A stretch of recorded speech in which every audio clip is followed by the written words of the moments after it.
You are listening to the CADDle Call podcast. This is the place where computer-aided design and drafting meets humor and practicality, with a touch of business acumen thrown in for fun.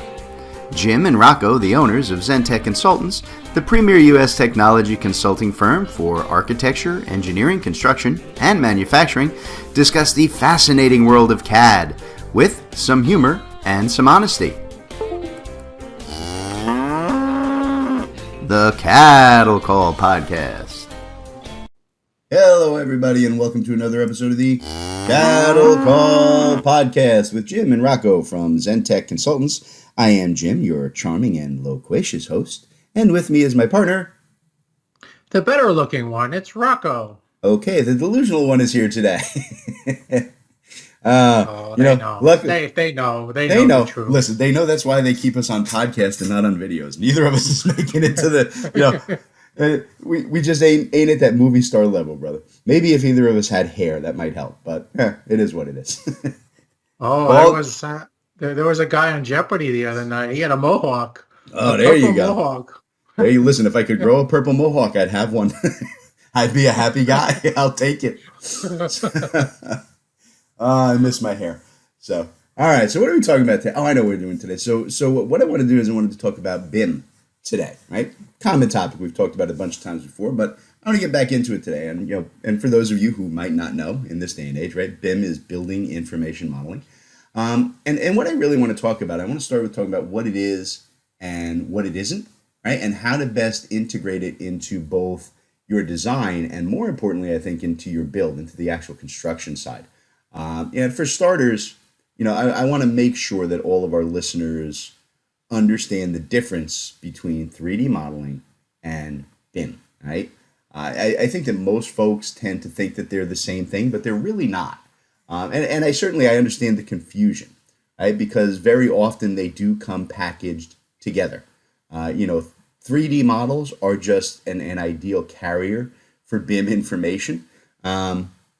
But each of those items are separate and independent entities, even though it's really really common for them to come bundled in one package. And I tell people, think of it like this. It's like driving a car to your friend's house. Right? You and the car, you both show up at the same time, right? But you're individual items, right? Even though you showed up together. Right? You're the BIM in this scenario, right? You're getting out of the car. The car is just a carrier. That's what the 3D model is, right? BIM's a passenger, modeling is the car. And the logical place to store BIM data, right, is in the item in your design that it actually refers to, right? It makes perfect sense, right? To put the fire rating of a wall on the actual model wall itself, right? But the thing that we need to understand here is that, BIM data can be separated from its model entirely and still be a valid and important aspect of the design build process. And what it really comes down to, I guess, is it's the formal level of development, right? What we refer to as the LOD. The LOD that the information is being built for, and different LODs require different amounts of visual or modeled information, right? And some of these LODs don't have any related graphics at all. And the LOD levels are numbered, 100 through 500, and they have different requirements, both graphically and data related. And I think the confusion in this BIM area between the models and the BIM that hits most of us is that we tend to see here in the construction world, we usually receive and see BIM information only at the LOD 350 level, right, which is the standard for construction documentation. And don't worry, I'm going to talk about the LODs and what they are in just a little bit. But we get that bundled as part of the 3D model because that's the requirement for construction. And that's all we ever see. So they're always integrated together, and we tend to confuse the fact that they are separate. So Rocco, do you find that most of the people that you talk to, are they comfortable with the idea of the LODs and what they mean, or are they still thinking that the 3D model and BIM are the same thing? Yeah, I don't know if it's because of the, a lot of times I'm talking to people at the entry level stage, but LODs don't come up. It's always, it's always, and we're going to get into this in more depth, right? But it's always we've been doing 2D forever, and we need to get into BIM, and we need to get into Revit. Those are where most of my discussions are held. It's not really at or around the LOD discussion. Yeah, sorry about that. Didn't mean to cough in your ear there. Just kind of came out of nowhere. But yeah, I mean, it is kind of a funny thing. I'm so sorry. Excuse me for one moment. You okay there, Jim? Are you falling apart on us? Ah, man, I'm dying. I tell you, had to hit the mute button there. I was like, ooh, suddenly coughing. I apologize, folks. Have a beer. Have a beer. Yeah, see, if I had a beer, I wouldn't be coughing. I'd be smiling and laughing. Or at least sleeping. One or the other. I don't know which anymore. So I'm too old to get crazy. More than one beer and I'm snoozing. So, yeah, so no, it is actually kind of funny, man. Your point is real valid, right? That a lot of folks they're like, oh, we want BIM. We need to get into the BIM. And, the concept is it's like talking to your grandparents the first time they want to get onto the internet, right? And they're like, we want to use the Googles. Teach us how to use the Googles. It's like, that's not really what it is. It's the same kind of concept.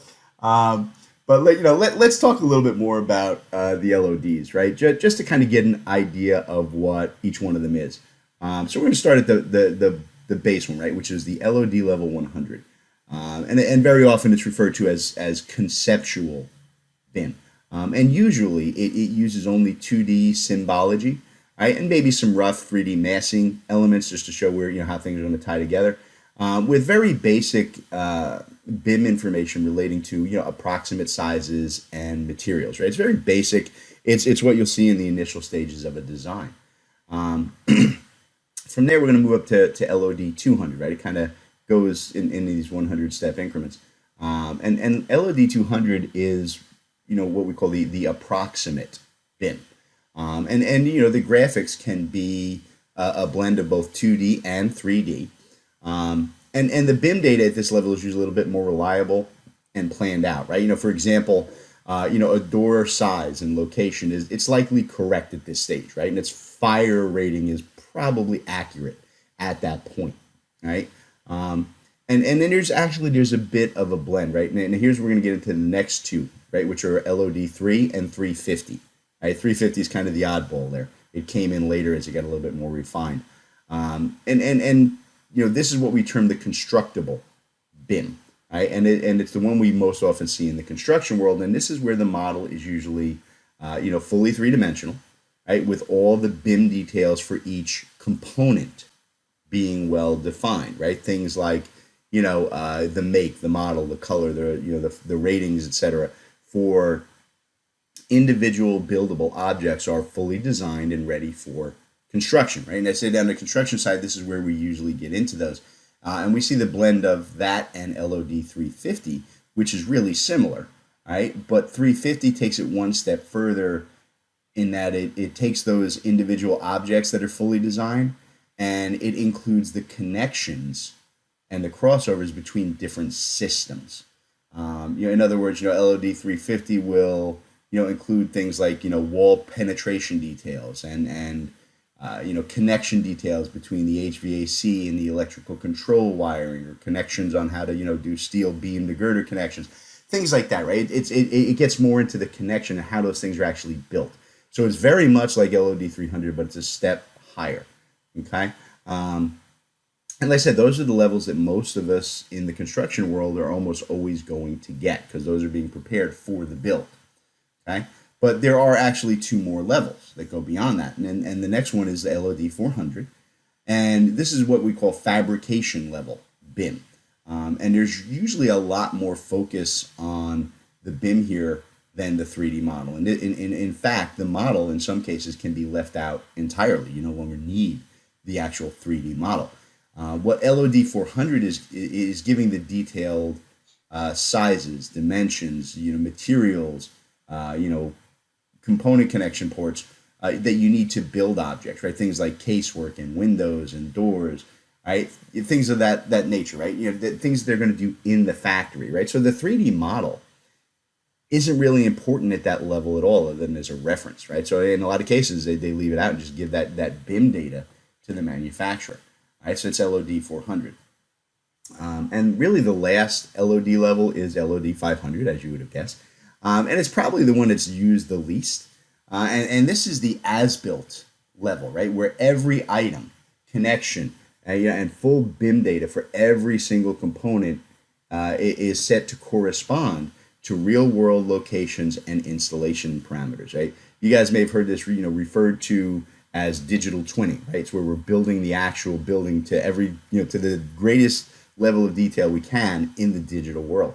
And this can use the 3D models extensively, but it can also be output in another way, right? As strictly text-based data, right? For record, right? And facilities maintenance and O&M control of the building lifecycle, within a building management system, right? So you can export just the data to import into your, whatever ERP type of building management system you're working with there.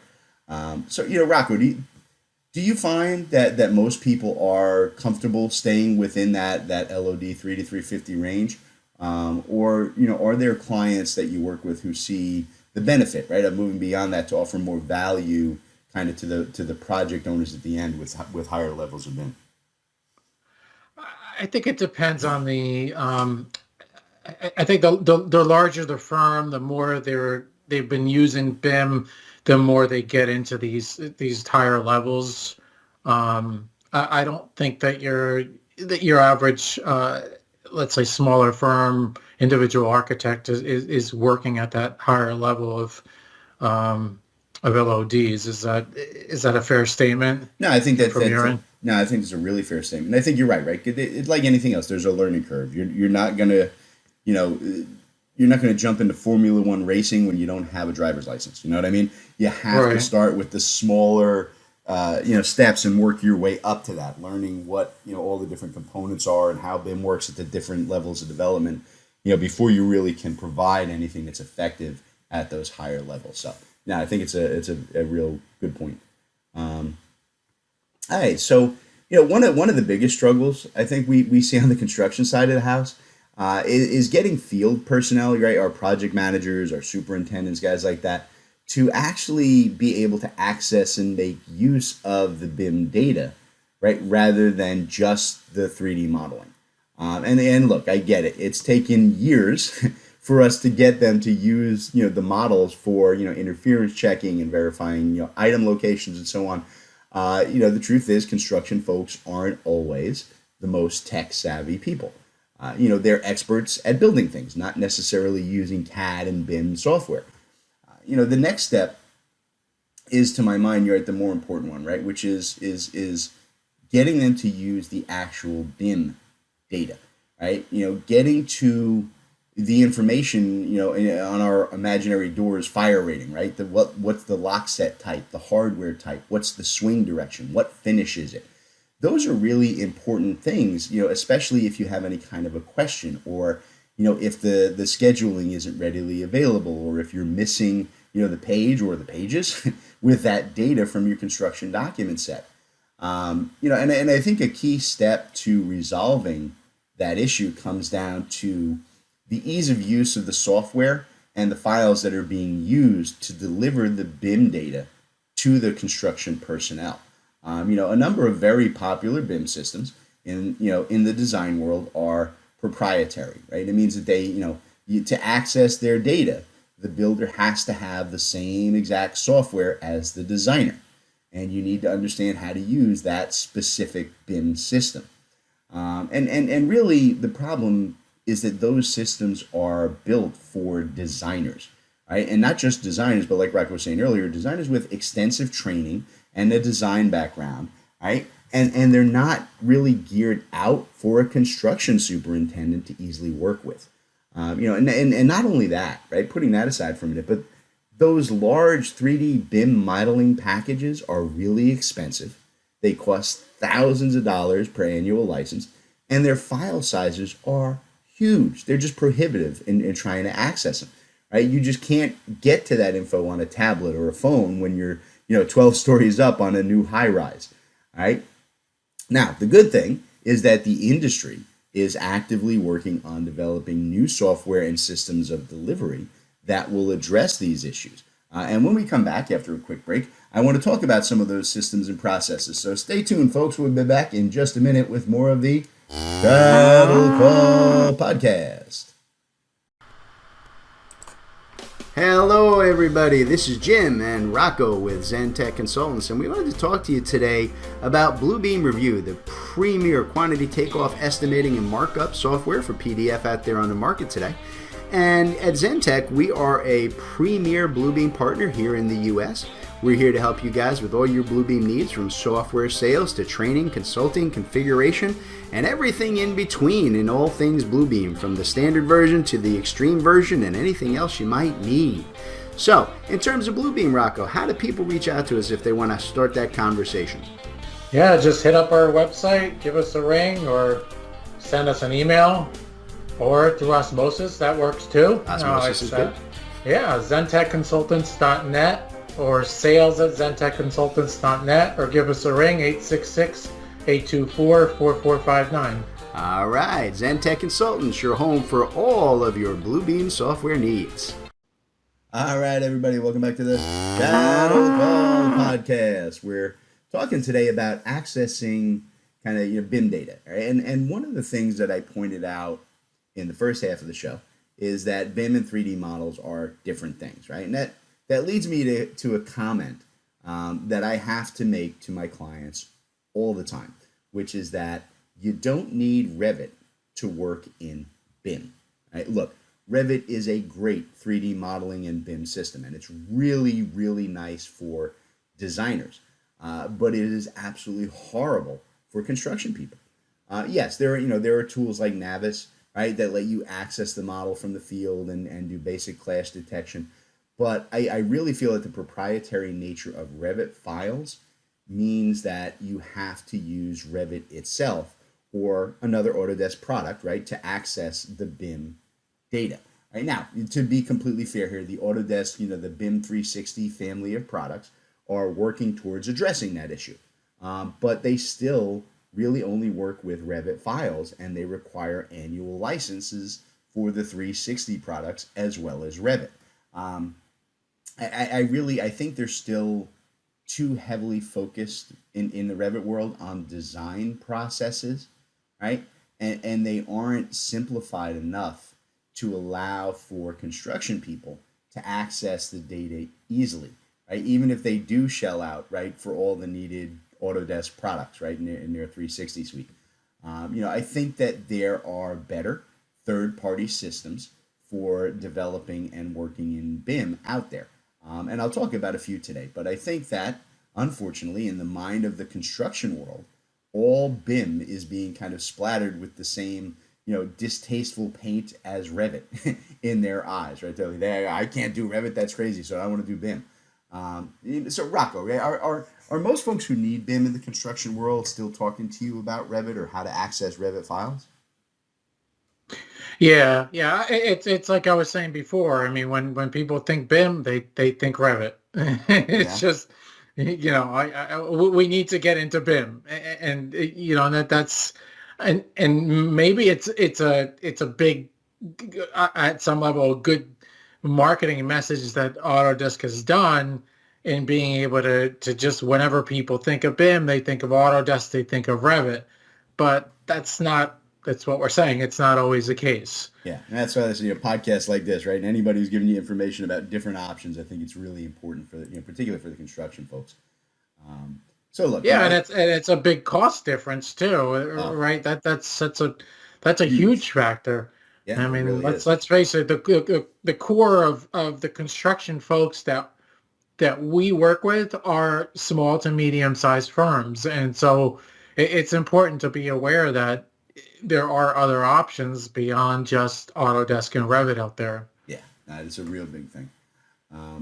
So yeah, I mean, I think there are really three keys to a successful BIM system, right? Number one, it has to be easy to use for designers, right? And it has to be easy to access and extract BIM information from for contractors, right?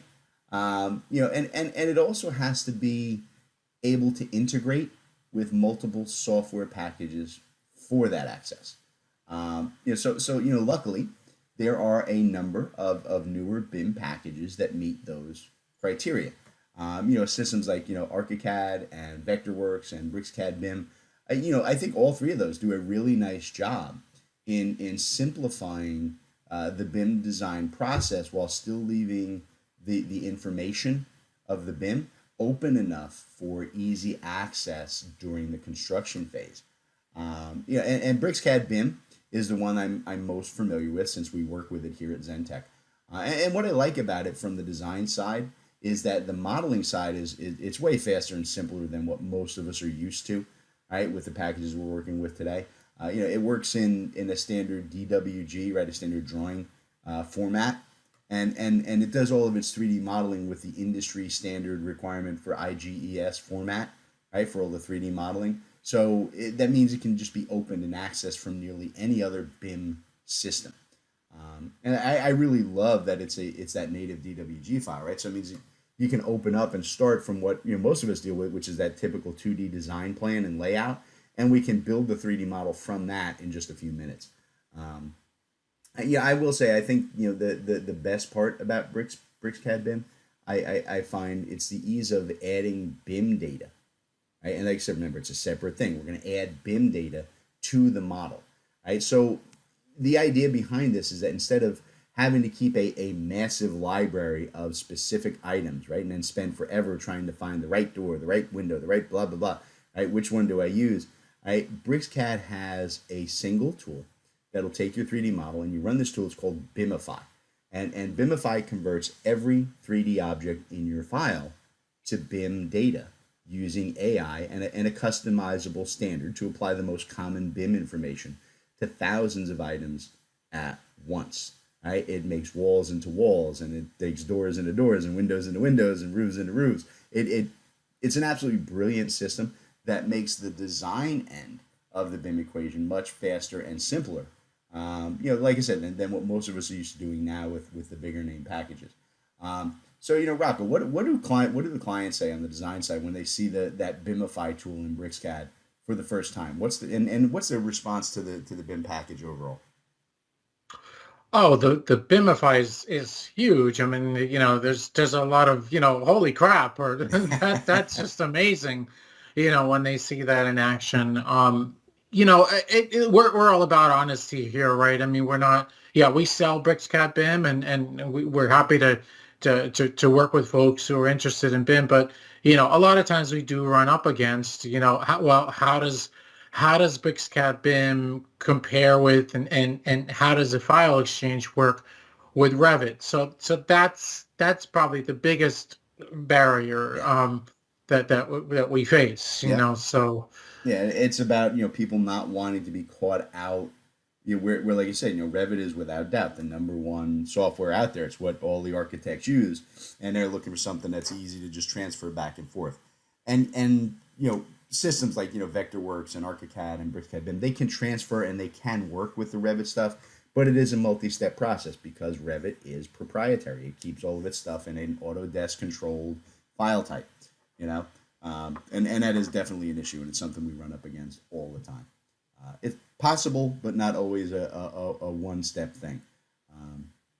It's a matter of, there is a workflow, there's a workaround. It's a matter of, whether people want to learn and work through that workflow, and how important is it to save money, because again, there's a big difference in costs. Bricscad Bim, you can get as a one-time perpetual license with optional annual maintenance, or you could do it as an annual license, again at a much substantially less expensive rate than Autodesk, whereas than Revit.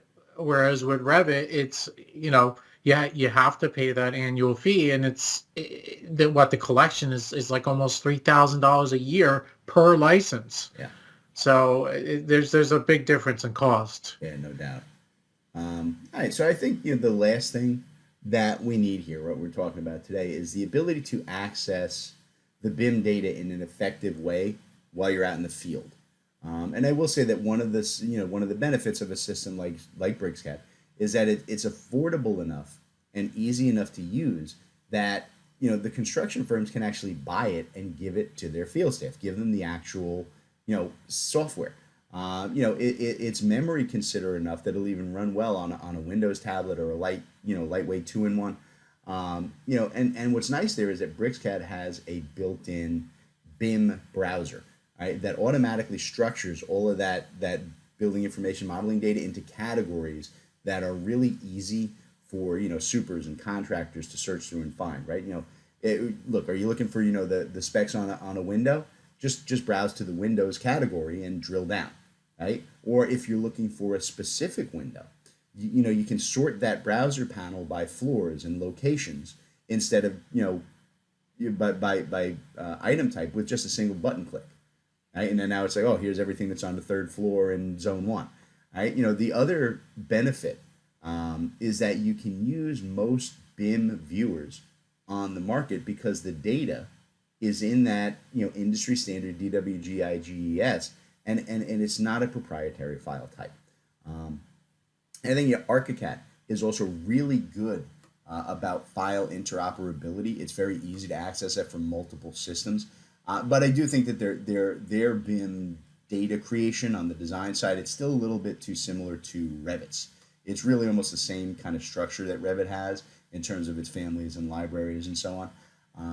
And I think that Vectorworks, on the other hand, is really good at simplifying the BIM side, right? But they still use some proprietary file types for the BIM data, and the controls, right? And that can limit, the access to the data in the field. You have to have softwares that specifically use the Vectorworks type of files. And I think that that's very, very limiting.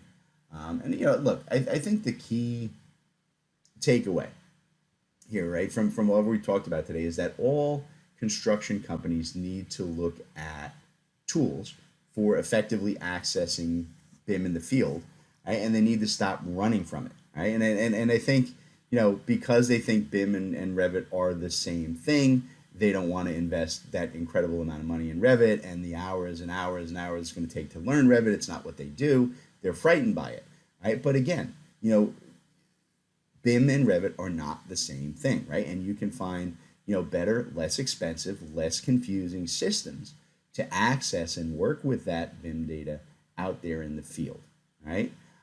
Look, folks, all you need to do is just remember that there's more than one software developer working in this field today, right? So there you go. There's my soapbox for today. And with that, folks, we're going to let you all get back to your busy day. Rocco, say goodbye to the good people. Goodbye, good people. There you go, folks. And we will catch you next time on the CADDle Call podcast. All right, everybody. Today's CADDle Call was brought to you courtesy of Zentac Consultants. That's Rocco and I. Zentac Consultants works with design and manufacturing firms to help our clients purchase and implement the software that they need in these complex industries. We provide a single point of contact for clients to buy, develop, and learn the most vital software systems for your specific needs. Zentac strives to be your trusted technology partner from your initial needs all the way through long-term support and training for your entire staff. So Rocco, why don't you tell them how to reach out to Zentac? All right, yeah, you can reach out to us through zentacconsultants.net. You can email us at sales@zentacconsultants.net, or you can even call us, 866-824-4459. Excellent. We look forward to hearing from you all.